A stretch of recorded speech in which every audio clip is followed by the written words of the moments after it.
Hello everyone, स्वागत है आपका इस चैनल पर। सबसे पहले सबको नमस्ते, सत श्री अकाल, अस्सलाम वालेकुम, Ram Ram, what ever you feel connected with. आज आपका सेशन रहने वाला है वो है रिलेटेड टू जनरल इंग्लिश। तो लेक्चर स्टार्ट करने से पहले आप ये बताइए कैसे हो सब? वधिया। तो स्टार्ट करेंगे। आज हमारा इंग्लिश का सेशन है जिसमें हम देख रहे हैं previous year MCQs with concept and examples. तो मैं आपको एक मेन बात बता दूं कि ये काफ़ी ज़्यादा इंटरेस्टिंग सेशन है जिसमें हम एक ऑर्गेनाइज्ड वे में अपनी वोकैब को सीख रहे हैं।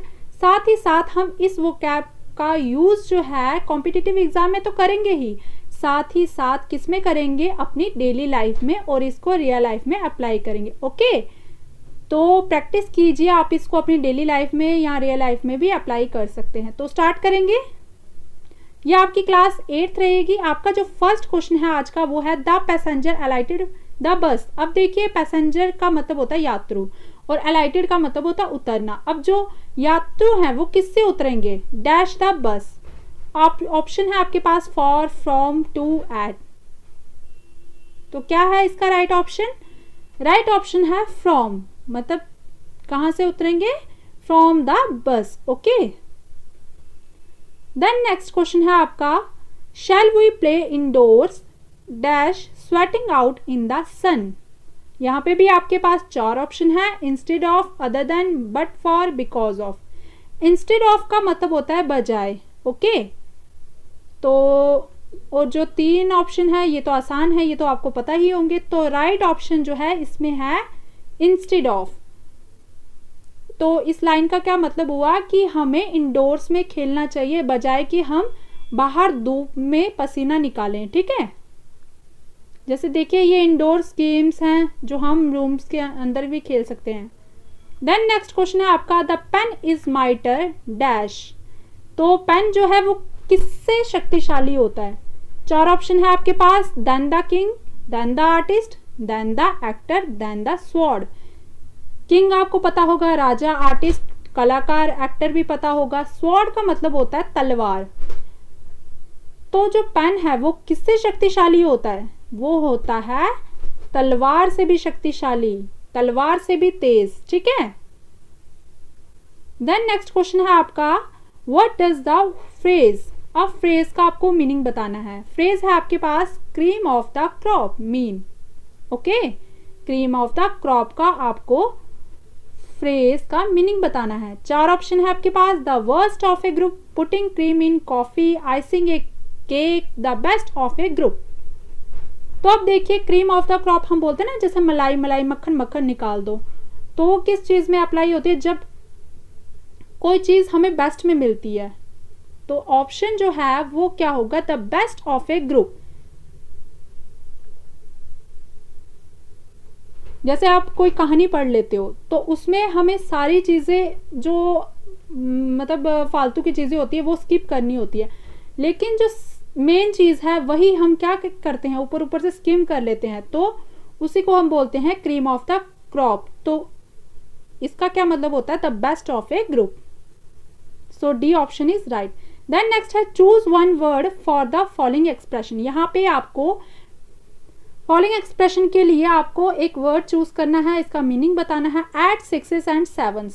तो इसका क्या मतलब होता है? 4 ऑप्शन है आपके पास, फाउल और फॉर फेयर, बी है स्कैटर्ड, सी है अंडर कंट्रोल, डी है टू अपोलोजाइज। अपोलोजाइज होता है पश्चाताप करना। ठीक है, तो यहाँ पे आपका राइट ऑप्शन रहेगा स्कैटर्ड, जिसका मतलब होता है बिखेरना। ठीक है, ऐसे मतलब स्कैटर्ड कर देना, बिल्कुल ऐसे अलग अलग कर देना।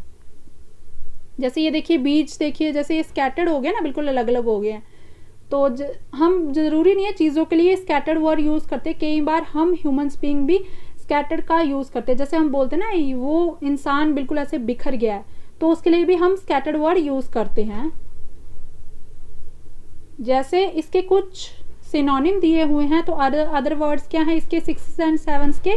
Disorganised, muddled, confused, bewildered, perplexed, puzzled, baffled, at a loss, dazed, befuddled. Okay.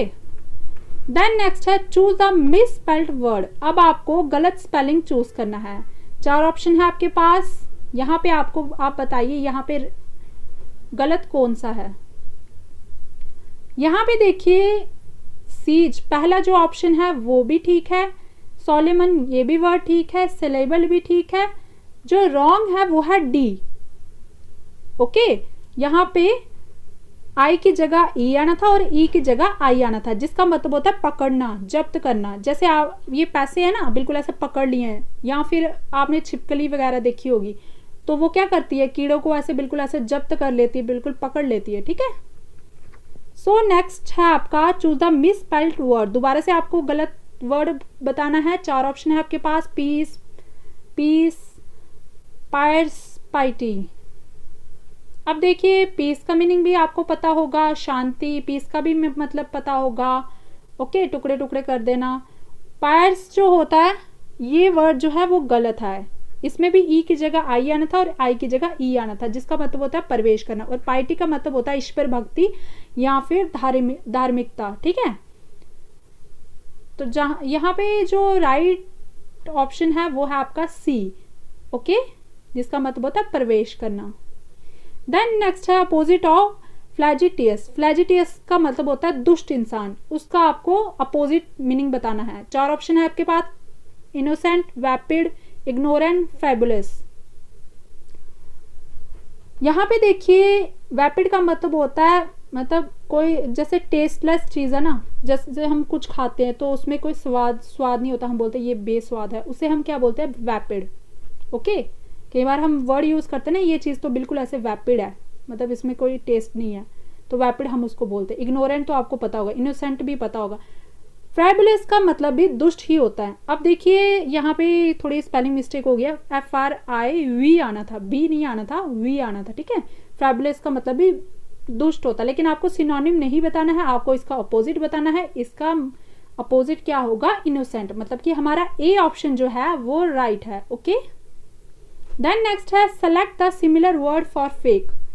अब आपको फेक का सिमिलर वर्ड बताना है। कोई चीज फेक होती है, जैसे मार्केट में हम बोलते हैं कई बार चीजें ऐसे फेक आ जाती है, तो वो क्या होती है, ओरिजिनल होती है, इमिटेशन में होती है, ट्रस्टवर्दी होती है या लॉयल होती है। तो वो क्या होती है, वो नकल की होती है। कुछ चीजें ऐसे नकली में आ जाती है ना। ओके, देन नेक्स्ट है find the correctly spelled word. अब आपको यहाँ पे पहले हमें गलत चूज करना था, लेकिन अब हमें राइट वर्ड को चूज करना है। तो यहाँ पे देखिए 4 ऑप्शन है आपके पास। दोबारा से यहाँ पे जो डी ऑप्शन है वो राइट है। ओके, जिसका मतलब ट्रैक्यूअस वर्ड है, जिसका मतलब होता है नमक हराम या बेवफा, डिसलॉयल इंसान। ओके, बेवफा फिल्म भी है ना एक, तो इसका सिनोनिम क्या आ गया, सिनोनिम आपके पास आ गया perfidious, unreliable, faithless, unfaithful, false, treacherous, disloyal, unsafe, deceitful, untrustworthy. तो ये कुछ वर्ड है किसके, दुष्ट इंसान के लिए आप यूज कर सकते हैं, जिसे हम डिसलॉयल बोलते हैं। ठीक है, तो उसका अपोजिट क्या होगा, लॉयल इंसान, ऑनेस्ट इंसान, जो कि जिसपे हम ट्रस्ट कर सकते हैं, ट्रस्टवर्दी। तो ये था हमारा आज का सेशन। आई होप कि आपको अच्छे से समझ आ गया होगा। तो आप इन वर्ड्स की प्रैक्टिस कीजिए और अपनी रियल लाइफ में अप्लाई कीजिए। ओके, तो आज का आपका थॉट है, once something is a passion the motivation is there. Okay, अगर किसी इंसान की कोई चीज पैशन है, उसका एक जुनून है, अगर वो मन से अगर कोई काम कर रहा है बिना किसी दबाव के, इंटरनली मोटिवेट है, पैशनेट है, तो उसको किसी मोटिवेशन की ज़रूरत नहीं है, तो वहाँ पे मोटिवेशन रहेगी रहेगी। अब बोलते हैं ना एक्सटर्नली हम मोटिवेशन लेते हैं, वो इतनी इफेक्टिव नहीं होती है। लेकिन अगर इंसान के अपने अंदर से हो ना एक जुनून हो कुछ करने, कुछ कर गुजरने का, तभी जो है मोटिवेशन इंसान में आती है, और वो परमानेंटली मैं बोल सकती हूँ कि वो रहती है। ठीक है, जब तक उसका पर्पस पूरा ना हो। So all the best, have a nice weekend. Okay, bye.